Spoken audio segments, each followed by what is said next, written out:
good evening, everyone. Good evening. Hello. Good evening.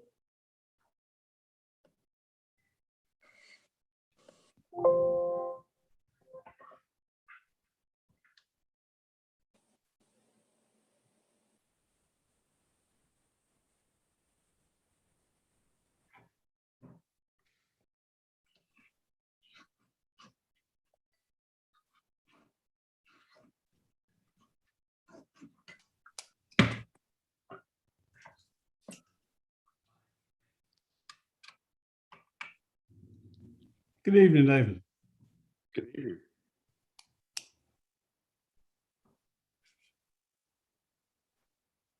Okay. Well, Mayor, the magic hour is here. You are live, you are recording, and I see all 8 of your council members here. So I'm turning it over to you. We just didn't get much better than that.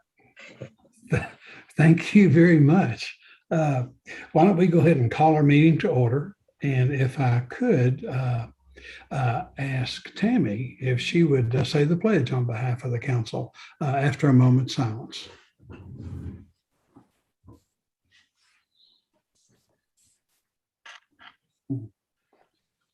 Pledge. I pledge allegiance to the flag of the United States of America and to the republic for which it stands, one nation, under God, with liberty and justice for all.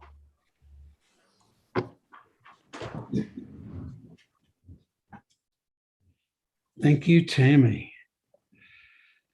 Tracy, we apparently have electronic verification of roll call, so we'll dispense with that. Thank you. Everyone should have a copy of the minutes of our last meeting. If you'd like to look those over for any possible corrections or additions or a motion for approval. I'll make a motion. Thank you, Tammy. Connie, was that a second? That's second. Thank you. If there are no further questions about the minutes, all in favor say aye. Aye. Are there any opposed? Thank you. Each of you in your packet should have also received a copy of the latest check register. If you could indicate if you've received that. Thank you. Tracy, do we have anyone signed up for public comments this evening? No, sir, we do not. Okay.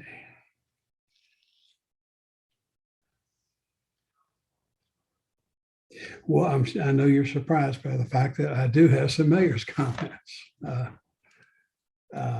Just a couple. I wanted council to know that we our first responders had a pretty busy Friday evening. Of course, everyone saw the big incident involving the school bus, which was just moments away from a real tragedy. And but all those students were safe. For a kind of a fun acknowledgement of that, I understand they've tracked down the truck driver and have communicated with him, and they're actually bringing the Battle of the Birds this weekend, and they're bringing the truck driver and his wife and his 16 and 14-year-old sons in to be recognized at halftime. So thought that was a very neat thing that's going to do. Judge is going to do a proclamation of some sort, and we'll do a key to the city. So that one had a real happy outcome, but our law enforcement folks were real busy Friday. We had a teenager on a skateboard hit and injured severely. We also had a young child missing that fortunately was found later that evening, but we had a lot of folks engaged for a lot of times. Probably getting nods of the head from both chiefs on the call. Remind the council that the waste tire event that the state is putting on starts this Thursday and goes for 3 days at the State Road Garage. it seems like everybody has got a handful of old tires in their garage. Kind of, you all are in and out of so many properties. There's a need for this, and we just want folks to get the word and take advantage of this free tire disposal is coming up.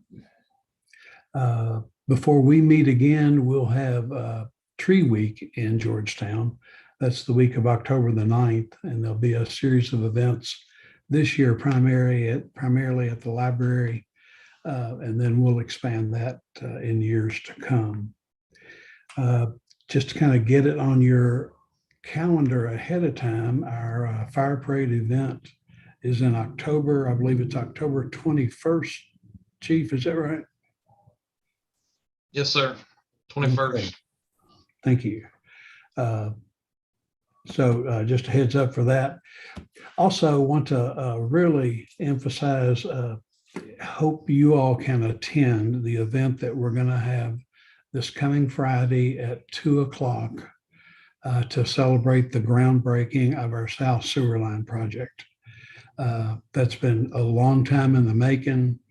There's been so many different agencies involved, and we intend to invite all of them to be a part of this groundbreaking and this celebration. Mayor Gorton sent her regrets today. She's unable to make it, but she'll have a representative there. And we've got everybody to thank, from the health department to state representatives to state senators to everybody has played a role in getting this project to the finish line. So if you can come out and join us, it's Jimmy Dwyer is going to let us have the event on his property, where the trailers that he has on his property, they're near 25, styling the event as an ice cream social. There'll be tables that should be comfortable. The governor has agreed, recognizing the magnitude of what this accomplishes. The governor's agreed to come. Judge Covington and the county will be a part of it. So big deal. If you can make it, Friday at 2:00, we hope that you can.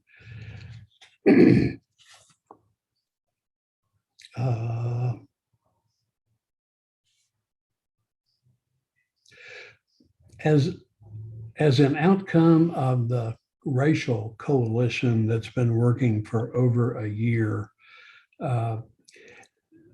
there's been a group that is going to go through a racial understanding exercise called Working Undivided. 45 different people from throughout the community will go through this exercise that will take 6 weeks and require 2 hours for one night of each of those 6 weeks. So total of 12-week investment from October the 12th through November the 16th. The city and the county and others have been asked to have teams that will participate in this 12-week opportunity. And the city's team, 4-person team, will be Andrew Hartley, Chief Bossy. We for law enforcement reasons, obviously, Tammy Lesby Mitchell, and myself. And then in addition to that, Willow has been participating in the coalition, and Willow will be attending this training opportunity on behalf of the coalition. So all of us will be engaged in that way.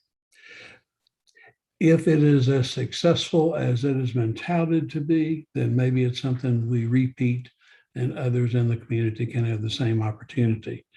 We're going to let the folks that go through it make that decision.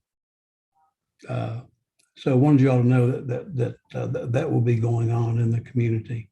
Also, pleased to report that we had 2 council members volunteer to be a part of the Comprehensive Plan Steering Committee, and want to go ahead and put them on that committee. Craig Hampton, and of course, with Craig's prior role as being chairman of the Planning Commission, he brings a wealth of experience now with the council perspective as well. And Todd had talked for some time about an interest in that committee. And then there will be 2 magistrates serve, and the judge and I will do our best to be the 3rd member of that group.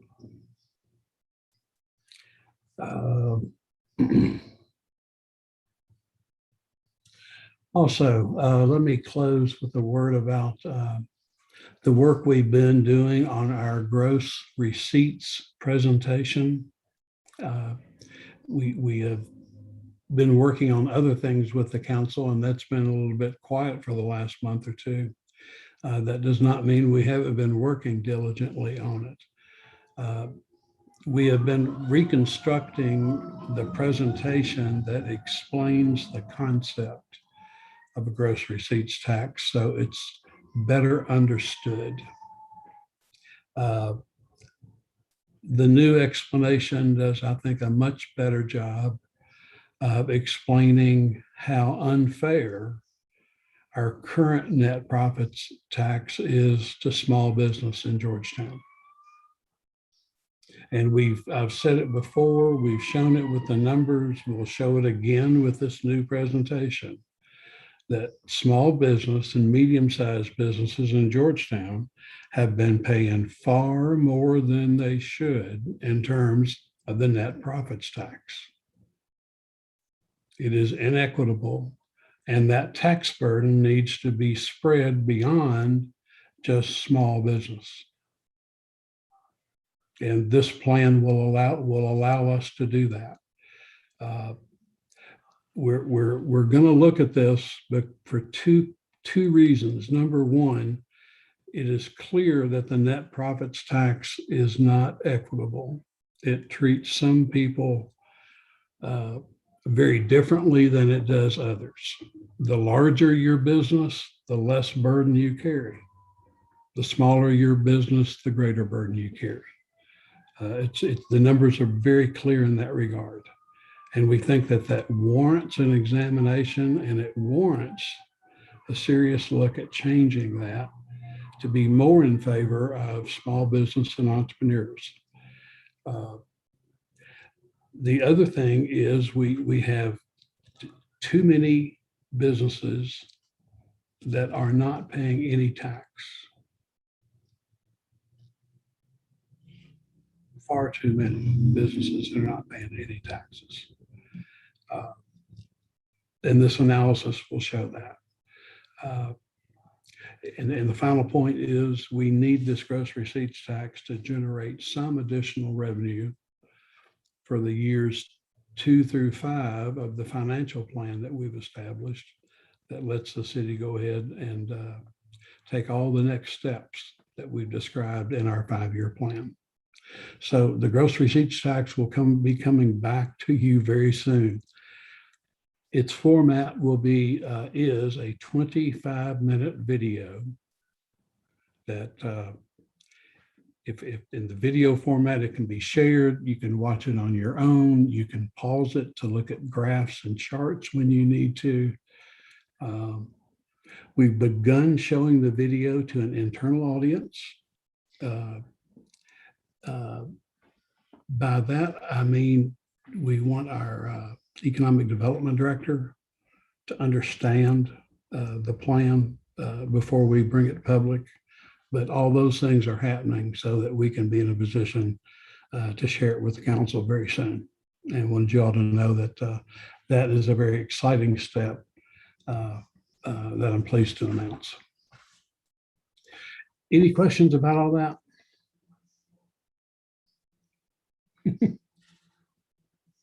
Okay. If not, Devin, under city attorney, we have second reading of a property tax ordinance, again, establishing the rate at 6.5 cents per $100 of evaluation. Let's see, I guess, Tracy, you'll do reading this time.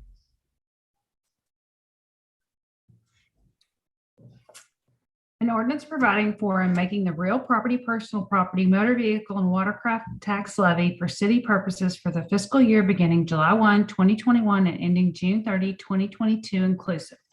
Whereas the City Council for the City of Georgetown, Kentucky is required by KRS 92.280 to enact by ordinance each year a tax levy on all real property, personal property, motor vehicles, and watercraft.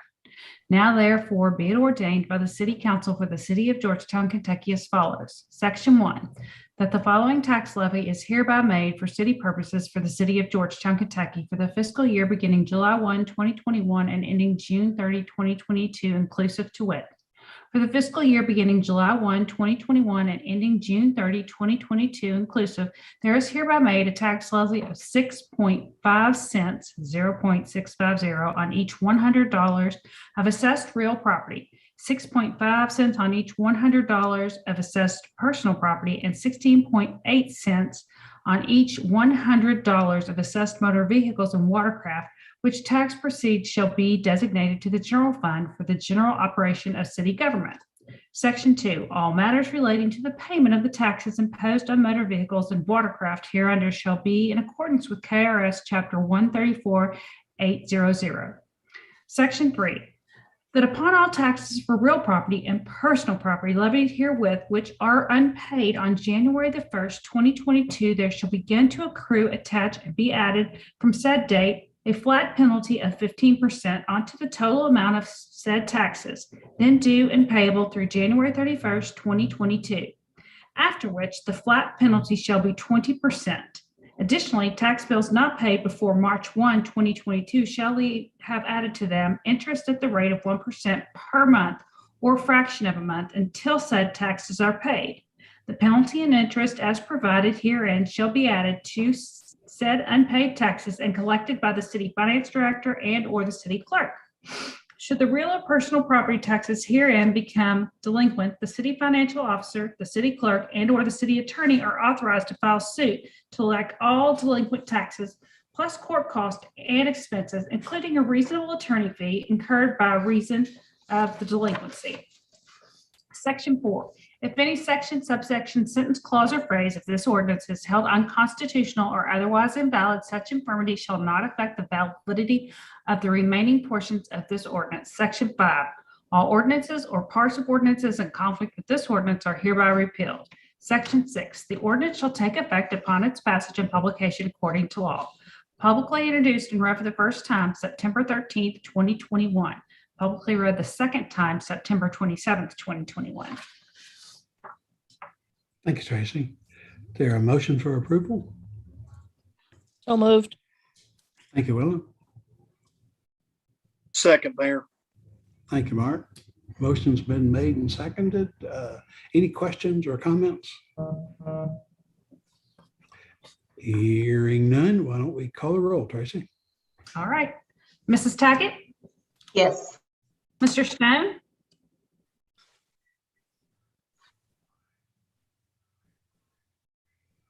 Oh, you're muted. Yes. Mr. Showalter? Yes. Mrs. Tingle Sames? Yes. Mrs. Lesby Mitchell? Yes. Mr. Lesby? Yes. Mr. Hampton? Yes. Mrs. Hambrick? Yes.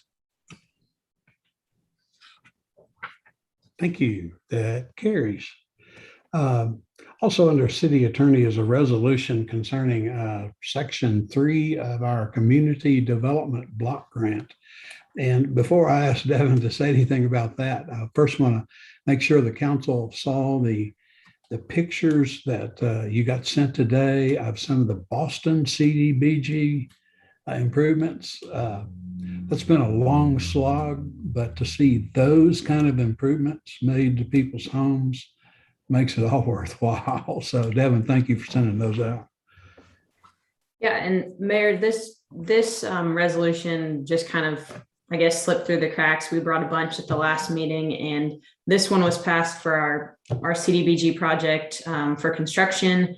It doesn't really apply to the utility funding, but for whatever reason, the federal government still requires that it be passed for the utility assistance funding. So it's just establishing that we will keep in place an affirmative action plan and keep a list of minority contractors and things like that throughout the project, which, as I said, doesn't actually really apply to this funding, but it's kind of a check the box measure.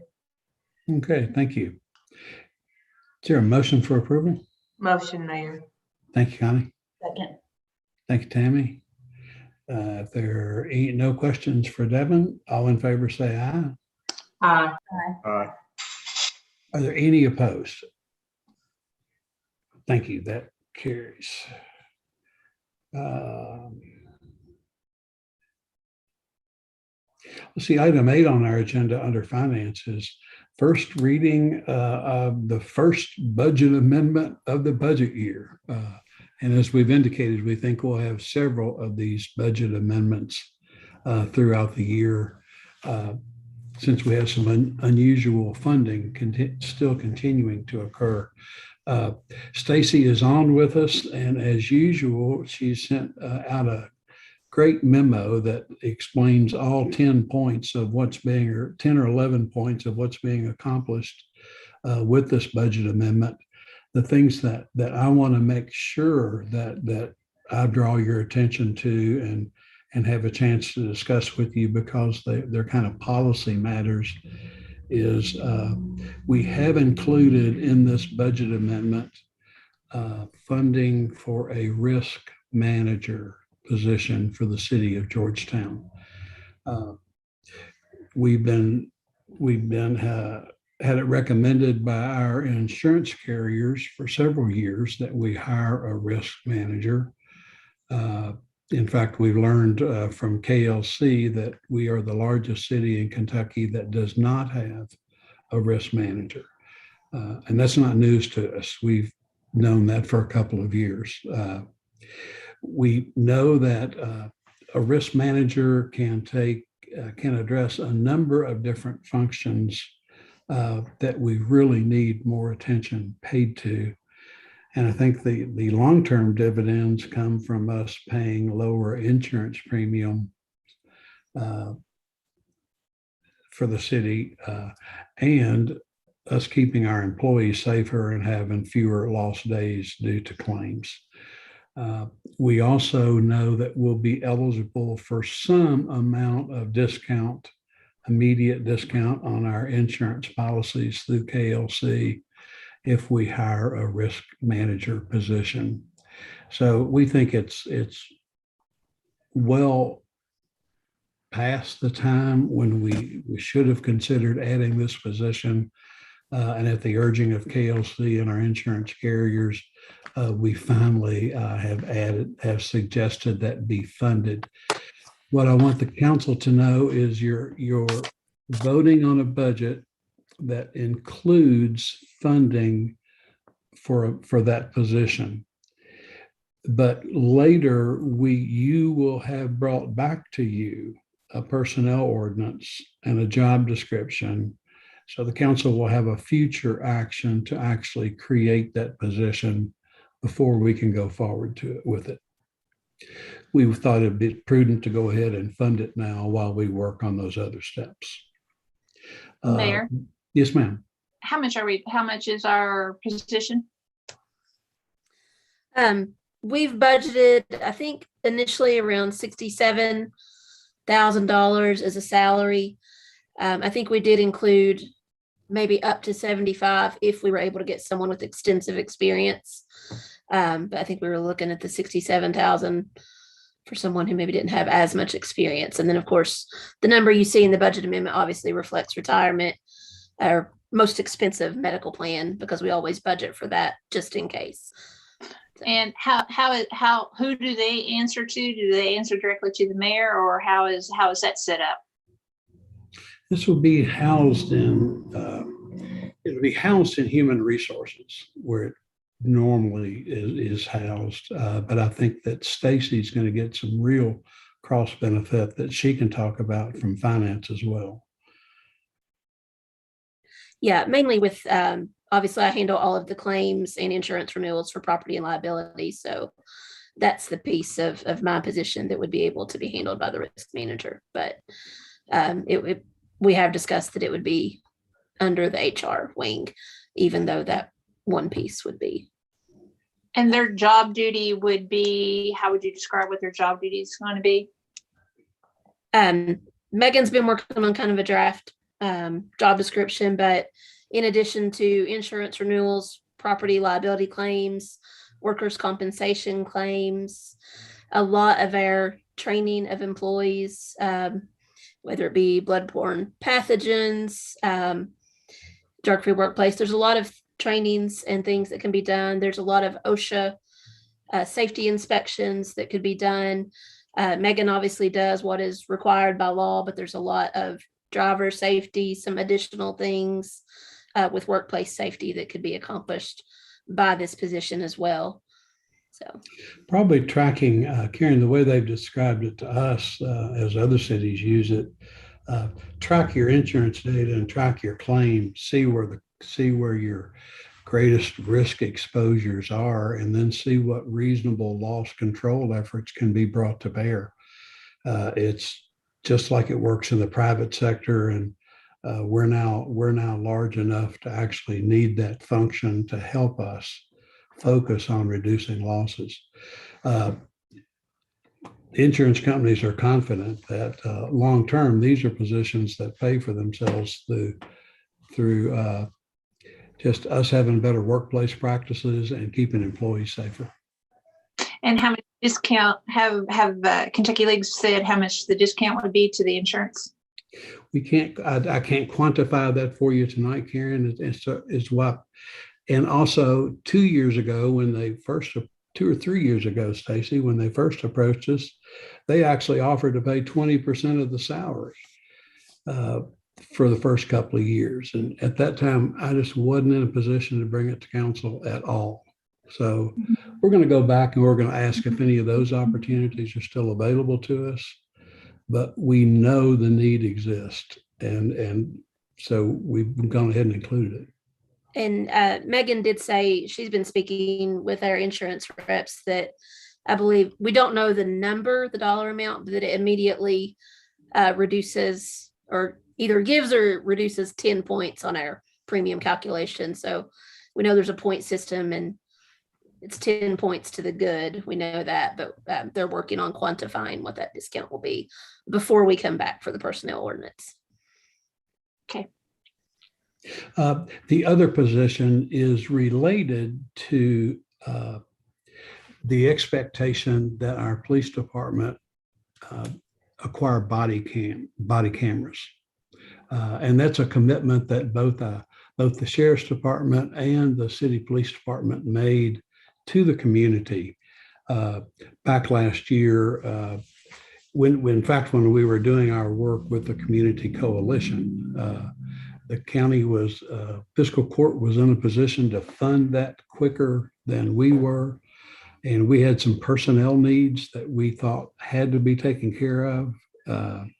And I assured Chief Bossy and his team that we would make the personnel changes before we bought the technology. And we were able to do that last year. Now, as we look at our budget, we recognize we believe we're able to undertake that expense at this time. The community's expectation is still there. And I think it's the next right thing for our department to do. One thing Chief Bossy has asked for from day one, as we talked about body cameras, is to have a non-sworn, dedicated clerk to take care of these data files from the first day that we start the program. And we'd be able to take care of that data storage without using a sworn officer, but have someone help build that system and help us be accountable for that data becomes a chain of custody thing, and it's relevant to judges and it's relevant to courts. And so we have also funded in here a clerk level position at a beginning salary, I think, Stacy, of $37,500. Yes. a non-sworn position to help us implement the body camera system from the beginning in that manner. So that is in this budget amendment as well. I thought those warranted bringing your attention specifically to. Another thing that is in there that I think I should specifically point out is the city has had under option the property on South Broadway that adjoins Garth School and the vacant lot that the city bought where the old filling station used to be. I think it is in the city's best interest to purchase that house. Eddie has looked at it and has written me a statement that when we come back to you for this formal approval, indicates that the rear portion of that lot is valuable from a storm sewer perspective. We can fold that into and incorporate it into the 6/10 of an acre lot that we've already purchased there on the corner. This would enable that entire street front for that block to be owned by either the school system or the city. And I think beyond the use for storm sewer and addressing a long flooded area as a beginning step, there are some other potential future uses for the house that might be intriguing. We reached a sale price with the owner of the property, and that $250,000 sale price is included in this budget. And I'd be glad to ask any questions about that transaction as well. Mayor, what kind of renovations would need to be done on the house? Is it in pretty poor shape or? Well, I think to be honest, I haven't been in the house since we took such aggressive code enforcement action against it. Mm-hmm. So it's been allowed to reopen. So I'm confident that significant improvements have been made. But I'm confident that to bring it to the standard the city would be proud to own, it's not there. Mm-hmm. I can't quantify it for you right now. This has been a problem addressed that I think it's a great outcome for the city to own it. So there's a chance that it might need to be demolished rather than refurbished in order to better use the property, or do we think that it's better to maintain the building? Well, I'm going into it with an expectation that we retain the house and we still have value in the rear portion of the lot from a stormwater perspective.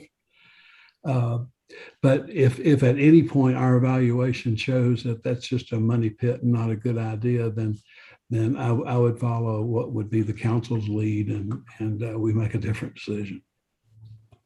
But for now, I think it's important that the city control the property. Thank you. Yes, ma'am. Hey, Mayor, I have several questions. Yes, sir.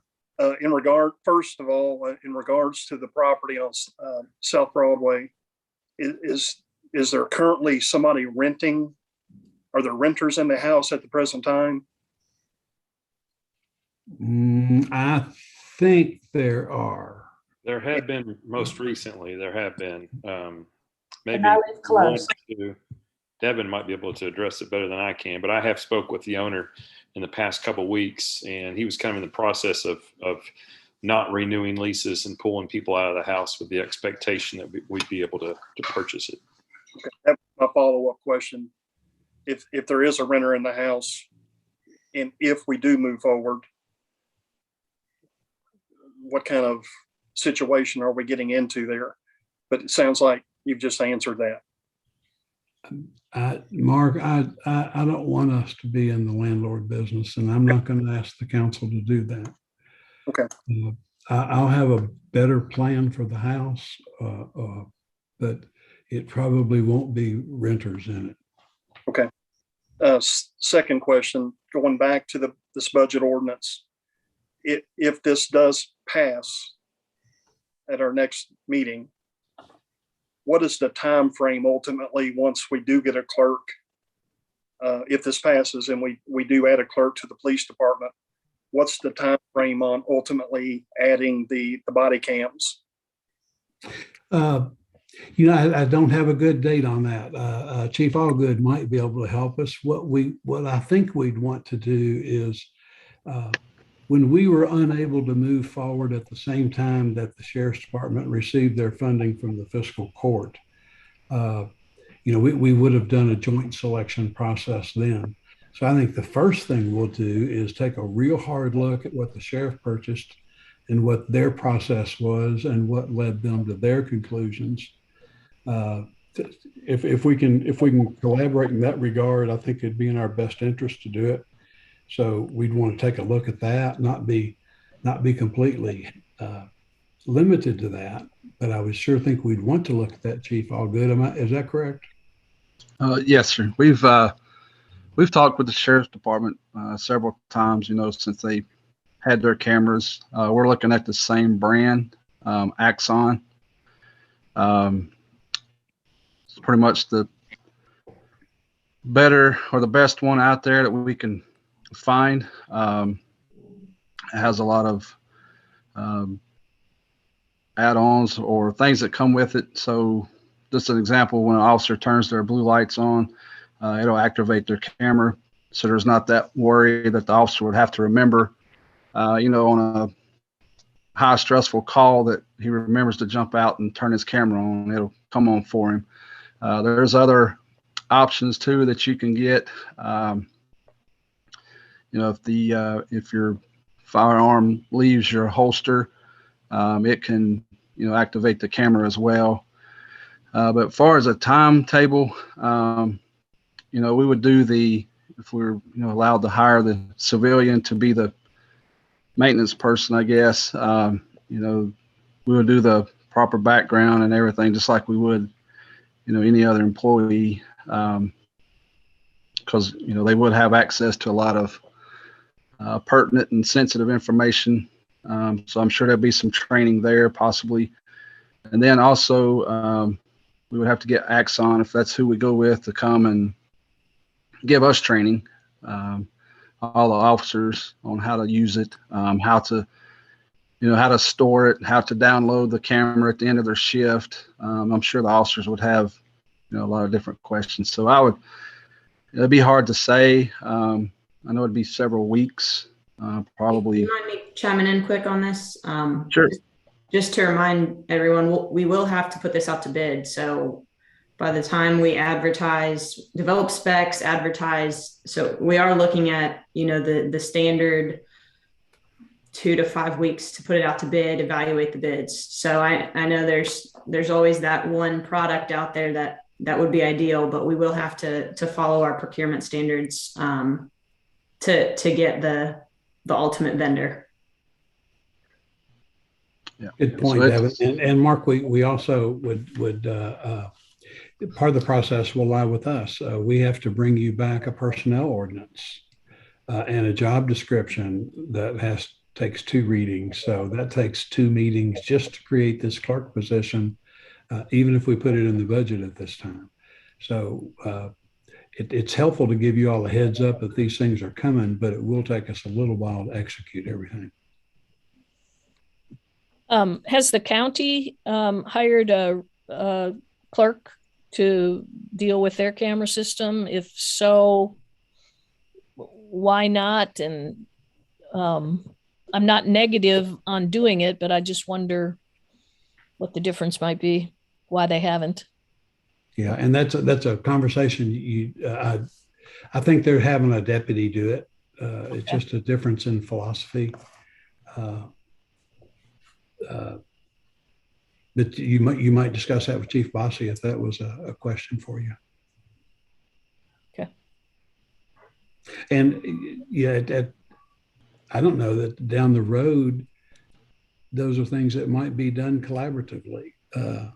But today, obviously, the sheriff is very carefully building their use of it. And they did a nice job of how they built their policies first as well.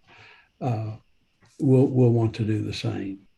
And then it's a real tool for law enforcement, but I think both agencies will be very sensitive about how carefully they implement. I have a question. Mhm. Will we be able to use any ARPA funds to purchase those cameras? And also, will we be able to use ARPA funds because of the stormwater issue for the purchase of the home on Broadway?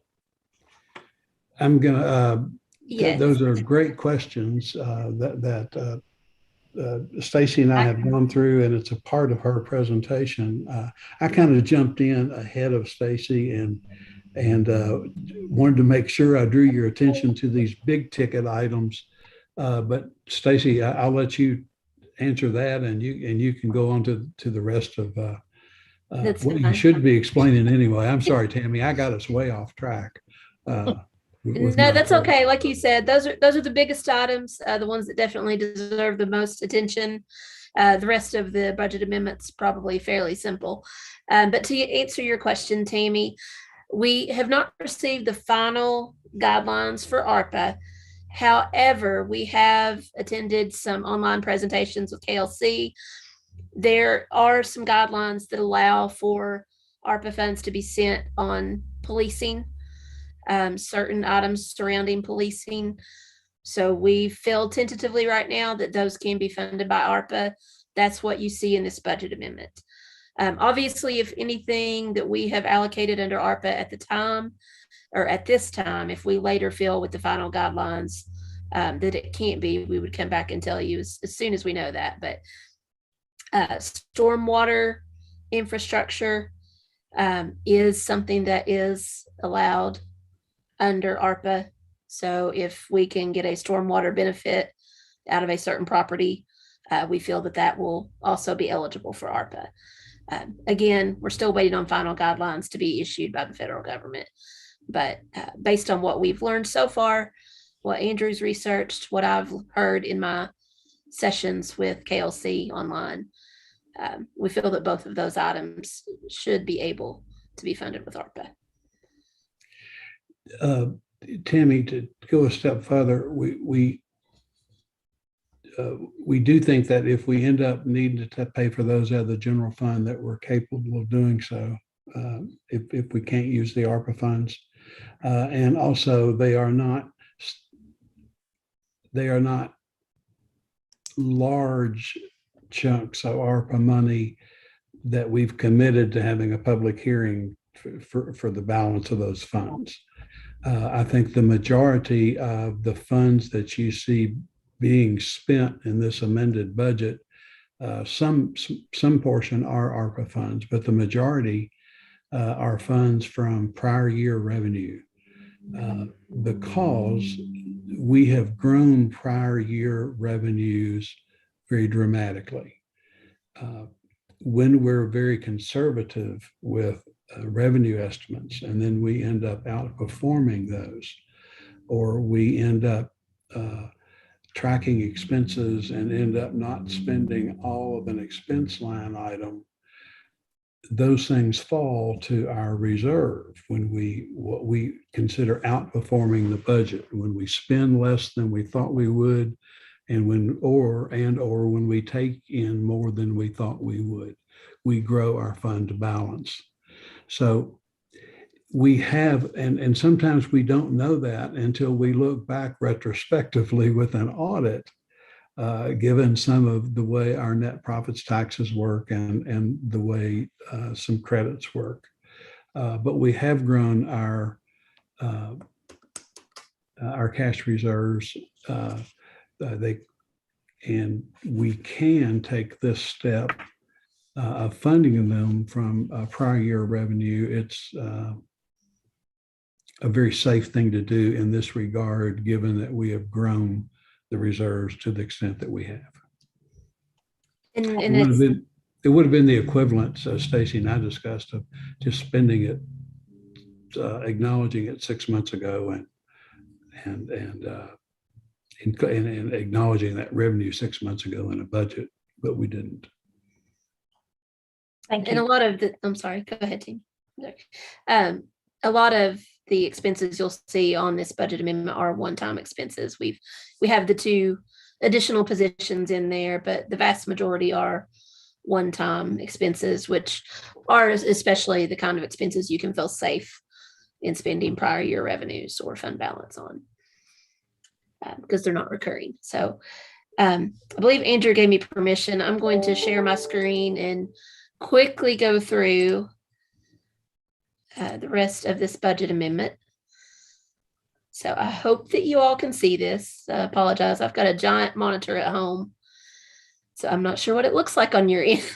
You look small, but readable. Small but good. Okay. Well, we can maybe, let's see. Well, not that big. I'll fix this. Give me 1 second. That more readable? Let's see. I don't know if that got any better for you. Oh, yeah, there it is. Thank you. Okay. There we go. Hopefully that's a little bit better. So initially, when we adopted our general fund budget, we had a positive balance of $211. Again, that is just the current year budget balance. This first section, I'm not going to go into too much detail, but at the end of June, council approved carrying forward some budget money from 2021 to this year, projects that were approved and funded last year. We just didn't get them completed. Previously approved transactions, these are items that council has approved since July 1st, but the MOs typically said will be funded in a future budget amendment. So the $50,000 for the KIA loan administration. I will say that we're looking into whether or not this can actually be funded with some of the project funds. And if it can, we will move it out of the general fund. But just to be safe, initially, we did include it in the general fund. ARPA, as you will see in the memo, this is strictly semantics, as I will say. Initially, we included 1.7 million of revenue replacement in the general fund, and we included that as 1.7 million of federal grant revenue directly into the general fund.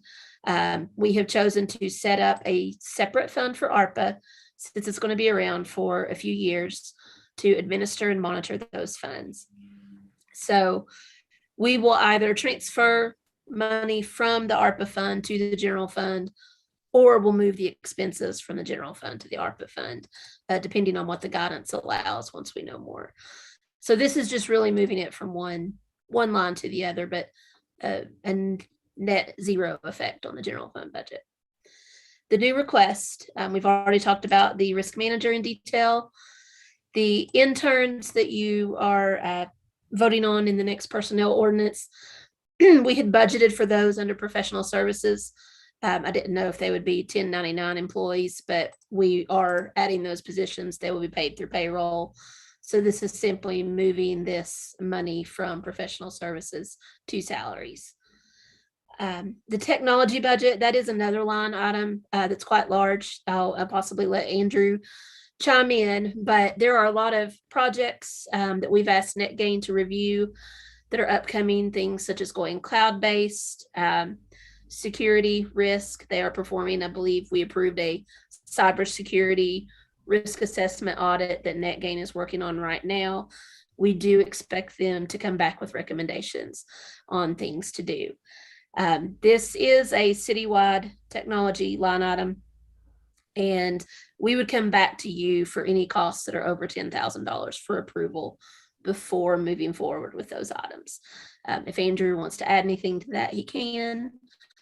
But I think you summed it up really well, Stacy. I mean, I think we will eat up every bit of that, but it will be in little bites. And then when we get the results of the cybersecurity audit, there will be more. A lot of it is going to go to replacing equipment that has reached the end of its useful life already. We already know that those costs are there.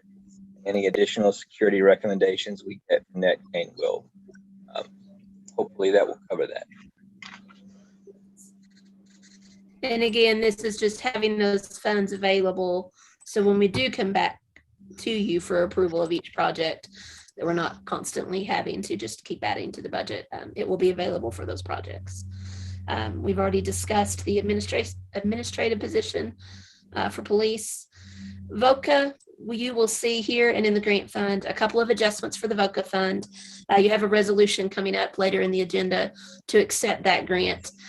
We applied for over $100,000 in federal funding to fund our 2 full-time VOCA personnel. We did not receive that. There were some guidelines that they set in place, the Department of Justice set in place when reviewing VOCA awards. The first thing they said was no one gets any more than they got the previous year. And last year we received $66,000. So right from the get-go, when reviewing our application, they'd already decided we would not receive more than $66,000. They also set a guideline of no one would receive any additional personnel. And the last thing they did was state that certain categories were no longer going to be fundable, things they had funded in the past. And if you had any of those categories in your budget, then they deducted them from your total. So we ended up getting funded, I think it was about $60,396 or $936. So we've got a couple of adjustments to make. So the first thing this shows is moving a tiny bit of personnel expense to the grant fund to the tune of $4,200. So we will be using the entire $60,300 of federal funding to go towards salary and benefits for our victims advocates. What that means is the general fund is going to pick up the operating cost, the travel, the training, the victim safety resources, victim supplies, office supplies, everything they need to run their program. The good news is when we developed the budget, we budgeted as if the city was going to pick up the difference on adding the second full-time person, changing her from part-time to full-time. We did not automatically assume that we would be getting the grant funding. So for the personnel cost, it was just a minor adjustment for the grant fund to pick up a little bit more. Like I said, we did not make that assumption that we were going to get the federal funding. And at the time we adopted that, council expressed willingness to continue supporting this program. The next thing you'll see on these 2 lines is about $256,000. This was our additional allocation of CARES funding, where they had reallocated some unused money. They have indicated they'd like for us to continue using that on first responder salaries.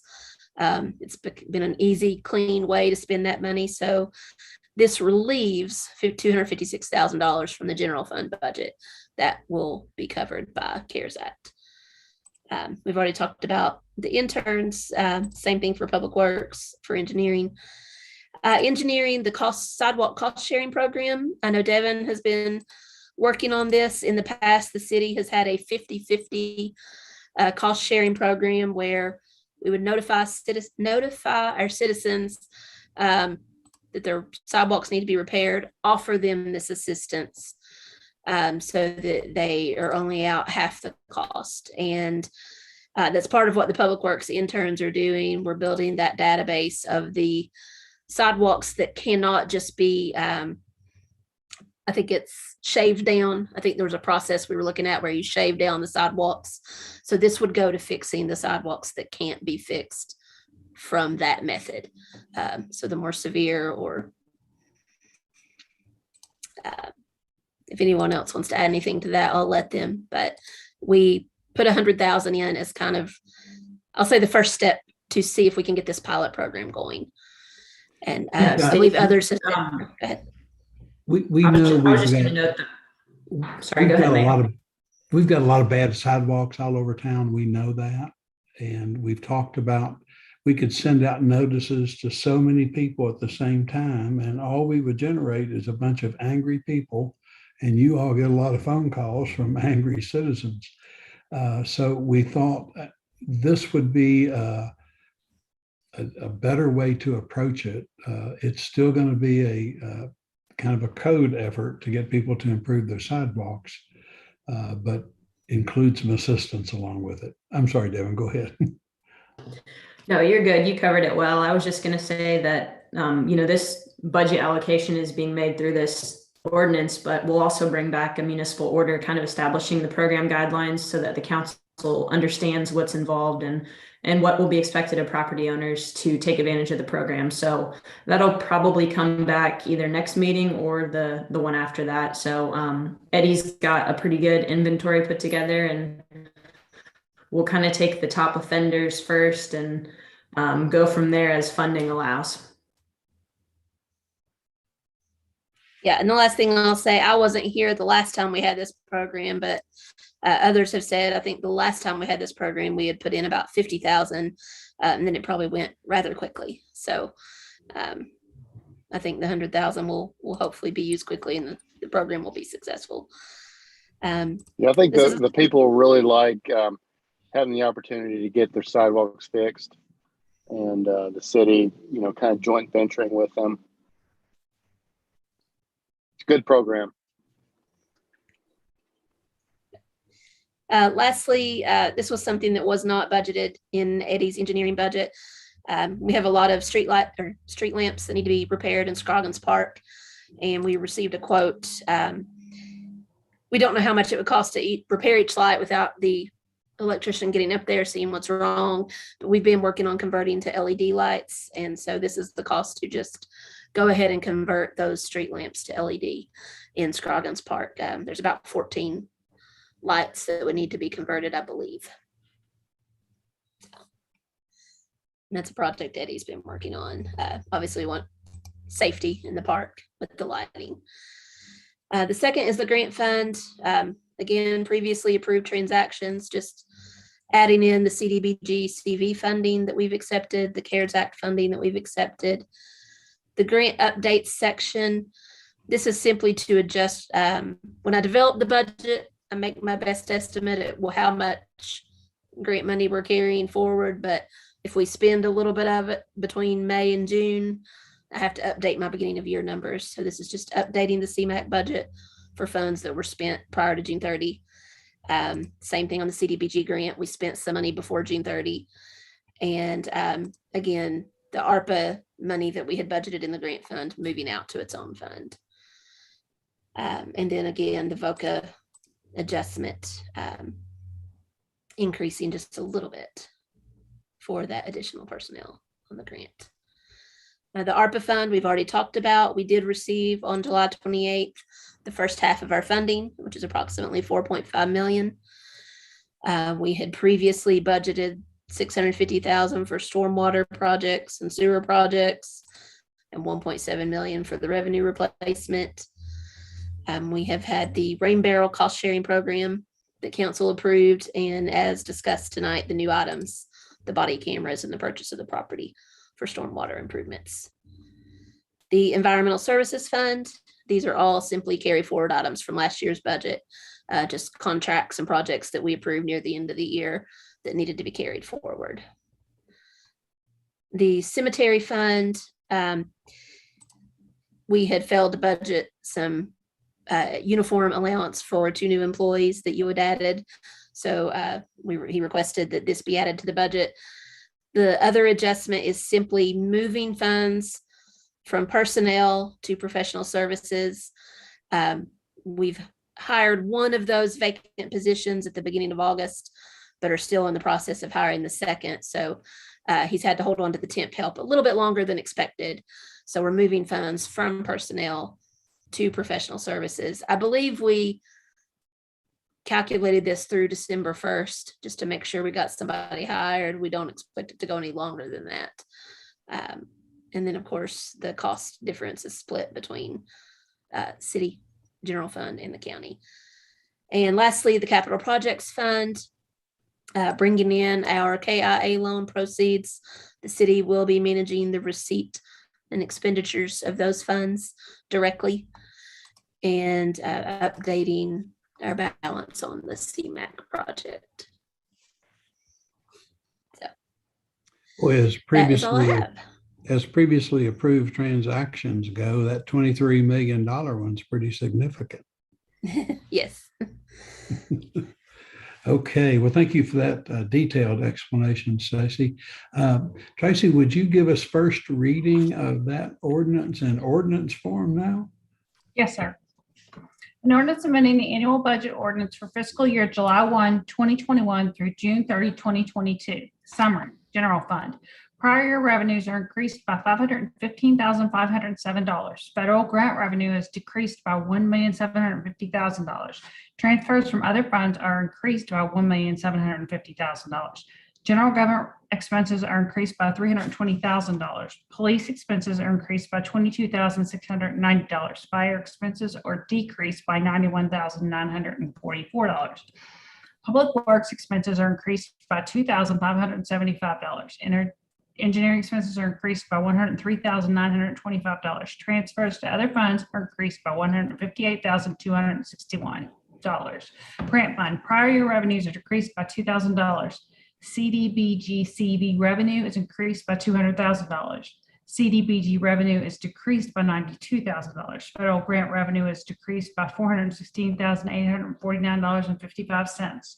Police expenses are increased by $121,893. Fire expenses are increased by $128,094. Community service expenses are decreased by $560,836.55.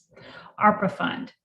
American Rescue Plan Act revenue is increased by $4,530,746.73. Other revenues are increased by $1,781.25. Police expenses are increased by $140,000. Stormwater expenses are increased by $903,562.50. Transfers to other funds are increased by $1,750,000. Environmental Services Fund. Stormwater expenses are increased by $155,261. Transfer from other funds are increased by $155,261. Cemetery fund. Intergovernmental revenues are increased by $3,000. Transfers from other funds are increased by $3,000. Cemetery expenses are increased by $6,000. Capital projects fund. Prior year revenues are decreased by $2,159.45. Loan proceeds are increased by $23,540,000. Capital expenses are increased by $23,537,840.55. All ordinances or parts of ordinances in conflict with this ordinance are hereby repealed. The ordinance shall take effect after its passage and publication according to law. Full text of this ordinance is available for examination in the City Clerk's Office, 100 North Court Street, Georgetown, Kentucky, 40324, or at www.georgetownky.gov. Publicly introduced and read for the first time September 27th, 2021. Thank you, Madam Clerk. I missed the first paragraph. Could you read that again? No. That will be first reading of the budget amendment ordinance, and we'll look forward to second reading at our next meeting. It almost doesn't seem fair, Tracy, that you got to do all that talking and the council never had to even say a word afterwards. But they have to say something at the next meeting. So there you go. Item 9 on your agenda under city engineer is a resolution approving an amendment to our CMAQ agreement. Eddie, can you help us with that?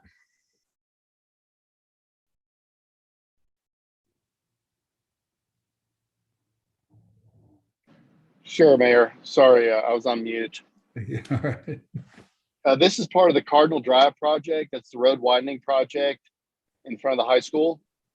It's a project that's been on the books for a number of years, and this is some contractual obligations we have between the funding agency, the state, the Department of Transportation, and the city. It's stuff that's already been agreed to by the council and passed MOs that have been passed already by the city. So this is a formality to take care of that requirement that the Transportation Cabinet has with us. I'll make a motion for approval, Mayor. Thank you, David. I second it. And a second. Thank you, Todd. If there are no questions, all in favor say aye. Aye. Aye. Is anyone opposed? Thank you, Eddie. Thank you, sir. Under Human Resources, we have the second reading of an amendment to the personnel ordinance. Tracy, go right ahead. An ordinance amending section 2-111 of the Code of Ordinances to add 3 part-time seasonal intern positions to general government. Summary: 1, amend section 2-111C of Code of Ordinances to add 3 part-time seasonal intern positions to general government. 2, provides for repeal of inconsistent ordinances, severability of provisions, and effective date upon passage and publication. The full text of this ordinance is available for examination in the City Clerk's Office, 100 North Court Street, Georgetown, Kentucky, 40324, or at www.georgetownky.gov.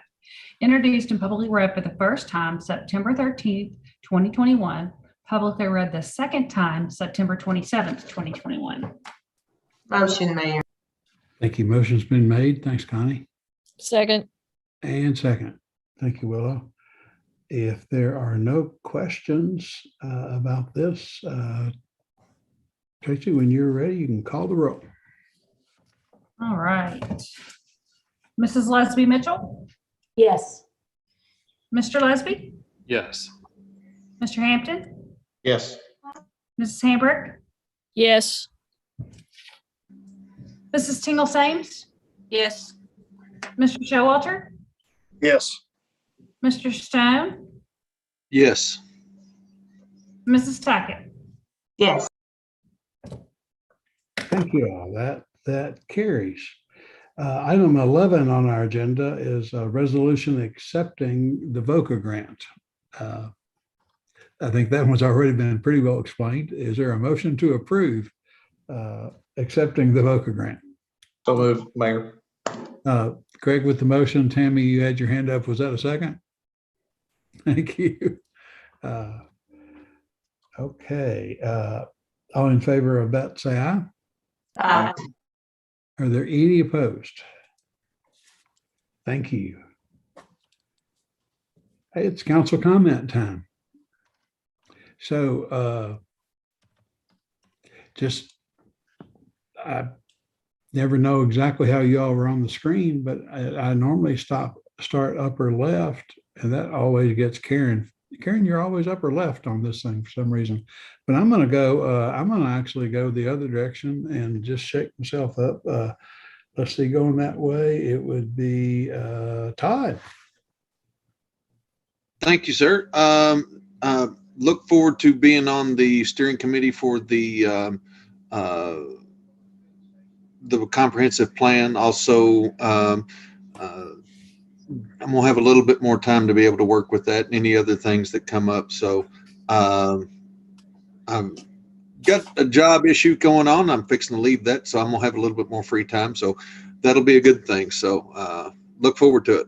That's all I've got. Thank you, Todd. Willow. Thank you, Mayor. I just want to thank the fire and police. I know that they've been doing their utmost to keep communities safe, and appreciate all the recent training they're getting with trench training and ropes training. And I can't thank you all enough. I've just recently returned from New York City and had a renewed immersion into the fire departments there and police as well. And it's just amazing how you're called upon every day to keep our community safe. So thank you. I also am really excited about all of these grant initiatives. I think that these things fly under the radar a little bit, but we really are including in our budgets money for what we might call people who live in the margins, and with utility repayments and the VOCA grants and these building opportunities and refurbishing. So thank you for those of you who are working on those grants, Devin and Andrew and others.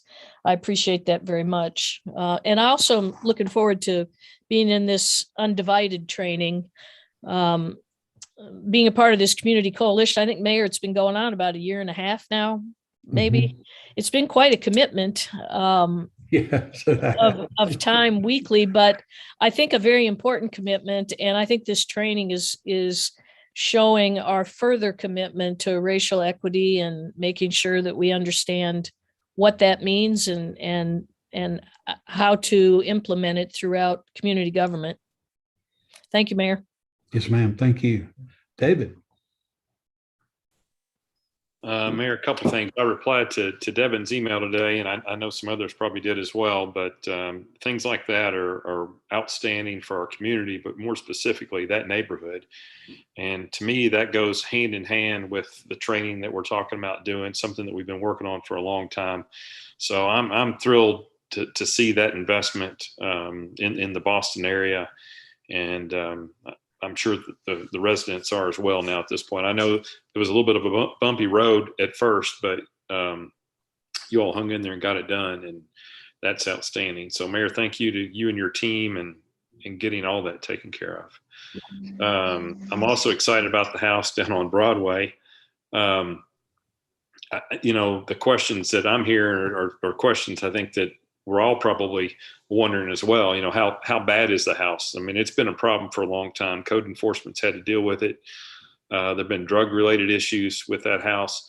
And to me, that's just a landmark here in Georgetown. It's in such a prominent area, and it's a shame to see things going on there that have gone on there. So hopefully we can follow through and acquire that piece of property and do something really nice with it, whether it's remodel the house or if that's unjustifiable, turn it into nice green space with some nice landscaping and using it for stormwater. So there's some good options ahead of us for sure. So anyway, Mayor, thanks for your efforts on all those things tonight. Yes, sir. Thank you. And it's interesting to see Karen so far to the left. Good point, Mayor. Rarely. Well played. Oh, Greg. Thanks, Mayor.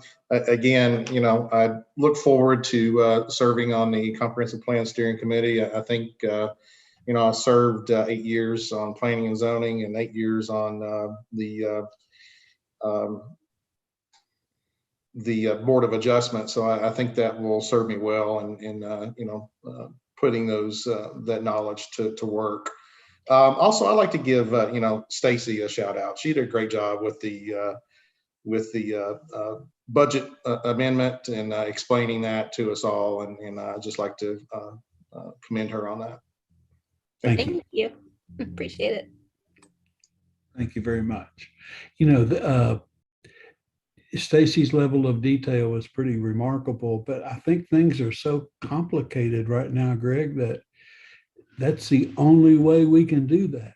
To do this is to be that detail oriented. And I was thinking during her presentation, I really appreciate her for doing that. But thanks for bringing it up. Mark. Well, I eagerly await Karen's response to David. Hear the response to the only thing I have is I had a business owner today that's very concerned about speeding, maybe even to the point of racing, but on Osborne Way between 84 Lumber and Walmart, to the point where he has concerns about it and wanted to know if we could just keep an eye out in that area if we could. I'd say there's some very powerful pickup trucks that traverse that area that could. Assistant Chief's on with us, so I'm sure they'll take a look at that. Thank you. Yes. And Mark, we'll bring it up in traffic committee too. Okay, thank you. You're welcome. Thank you, Mark. Connie, you're muted.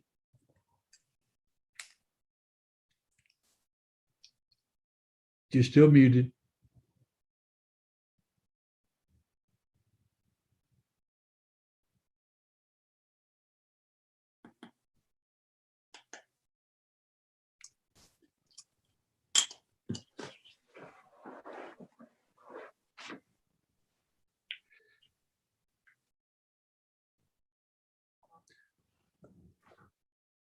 Tammy.